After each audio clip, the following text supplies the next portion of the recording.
বিদ্যুৎ, গ্যাস, পানি সবই সংঘর্ষে, খাওয়া দাওয়া সবই কষ্ট হইতেছে। গ্যাসও নাই, বাসায় যে রান্না করে খাবে, অনেক কষ্ট পাইতেছি। 4-5 দিন ধরে অনেক কষ্ট পাইতেছি।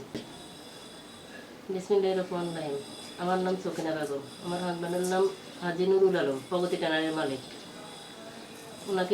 ওনার প্রথম স্ত্রী মারা যাওয়ার পর উনি আমাকে বিয়ে করে।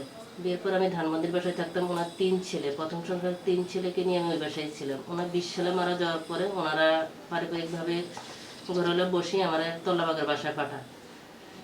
আসার সময় বড় কথা হয়েছে 1 লাখ টাকা দিব মাসে আমার খরচ। 1 মাস টাকা দেওয়ার পরে এরা আমার কোনো টাকা টোকা দিতেছে না, আর আমার বিরুদ্ধে একটা উকিল নোটিশ করে বাড়াটি হচ্ছে না। এটা নিয়ে আমি কোর্টে অনেক দৌড়াদৌড়ি করতে চাই, 5 বছর ধরে। 5 বছর পরে এখন তারা আমাকে বাসার বিদ্যুৎ লাইন বিচ্ছিন্ন করে দেয়। এটা আমি খুব কষ্ট পাইতেছি, অনেক কষ্ট পাইছি। 21 তারিখে আমার বিদ্যুৎটা বিচ্ছিন্ন। এই বিষয়ে আপনি থানায় কোনো অভিযোগ দিয়েছেন? হ্যাঁ, অভিযোগ দিয়েছি আমি থানায়।